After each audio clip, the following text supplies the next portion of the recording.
Every once in a while I do something to piss off my wife. Rather than communicate with me about what her issue is, she will ignore me for a few days. If she is really pissed, she will lock me out of our bedroom.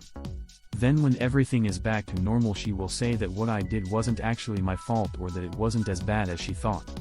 For example, one of her coffee mugs got broken. Instead of asking me what happened, I got the treatment. Turned out that she had a friend over and the friend's kid broke the mug. Anyway, I'm kind of over it, and while I love my wife and I have no intention of leaving her, I also see no reason to humor her. Last Thursday I got home and she had locked me out of the bedroom. She wouldn't answer when I knocked, texted, or called. Like I said, I'm over it. I called up a couple of friends and made plans to spend the weekend golfing at a resort. Lots of fresh air, beer, golf, and a comfortable bed. I ignored her texts and calls all weekend. I did leave her a voicemail letting her know what was up so she wouldn't worry. I had a great weekend with my boys. When I got home, she was out of the bedroom and ready for a fight. So was I. She asked me what the hell I was thinking just leaving town without clearing it with her first. I asked her if she had been planning on ignoring me all weekend and making me sleep on the guest room. She said that it was my punishment for forgetting to take the trash out in time and that now the garage would stink for a week because I was thoughtless. I laughed in her face. I took her over to the calendar and asked her to point to the date that I missed taking out the trash. She looked at the calendar but would not point it out. Because it was her turn. She said there was no excuse for me to blow a bunch of money on a weekend away. I asked her why I should sleep in the guest room and not with my wife when the thing that upset her is her own fuck up. She said that she made a mistake and that I should have pointed that out instead of leaving. I was over this conversation. I asked her how the fuck I was supposed to know why she was upset since she would not communicate with me. I walked away, but I told her that if I ever messed up badly enough that she wanted to sleep alone again, she had better be very fucking clear about what I did and why it upset her. If she chose not to tell me and just locked me out again, then I would just consider the next few days to be free time to spend with my friends. She called me controlling and said that I was punishing her over a misunderstanding. I agreed. She misunderstood that it was her turn to do that chore. She also misunderstood my commitment to sleeping in a comfortable bed. And she was very much mistaken if she thought I would put up with it ever again. She is pissed but not enough to lock me out.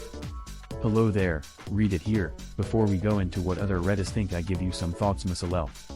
In the tapestry of marriage, threads of conflict and harmony intertwine, crafting a narrative that is as complex as it is unique to each couple. Within this intricate weave, communication and conflict resolution emerge as pivotal threads, ones that can either strengthen the fabric of the relationship or fray it, depending on how they are handled. Your narrative, rich with emotion and brimming with frustration, serves as a window into the challenges of navigating these very threads when they become tangled. The silent treatment, a thread worn and frayed, has been wielded by your wife not as a needle to mend but as scissors to sever, albeit temporarily, the connection between you.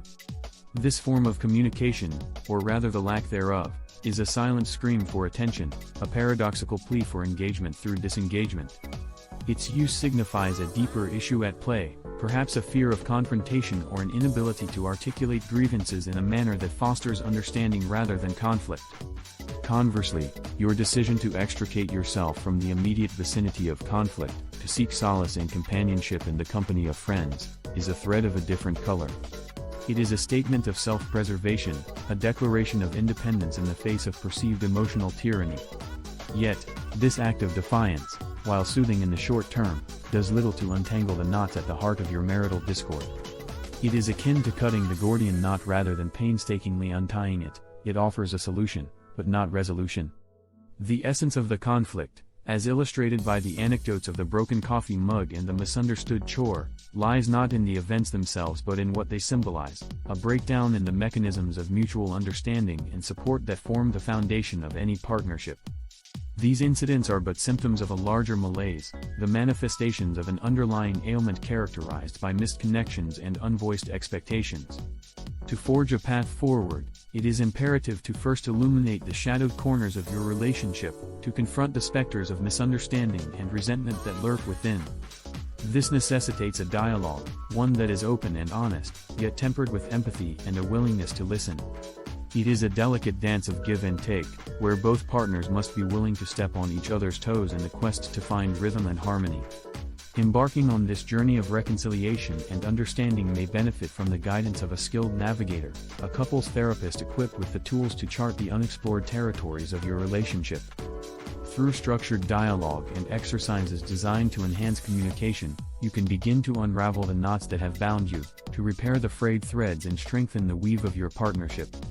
Moreover, this process will necessitate a reevaluation of the roles and responsibilities that each of you holds within the marriage. It is about acknowledging that the division of labor, both physical and emotional, must be equitable and flexible, adaptable to the ebbs and flows of life's circumstances. It is about recognizing that mistakes and oversights are not grounds for punitive measures but opportunities for growth and deeper understanding. In tandem with addressing these overarching issues, it is equally important to cultivate a space for individuality within the confines of your shared life. Marriage, while a union of hearts and lives, should not be a merger that dissolves the individuality of its constituents but rather a partnership that celebrates and nurtures these individual identities. Balancing shared goals with personal aspirations, communal activities with solitary pursuits, is key to maintaining a healthy relationship dynamic. In summary, the path to resolving marital discord is not a straight line but a winding road, replete with obstacles and opportunities for growth. It requires patience, perseverance, and a profound commitment to the journey itself. By embracing open communication, equitable partnership, and individual growth, you can weave a stronger, more resilient fabric of marriage, one that is capable of withstanding the tests of time and tribulation. Now to some Redditors. Material Wolf.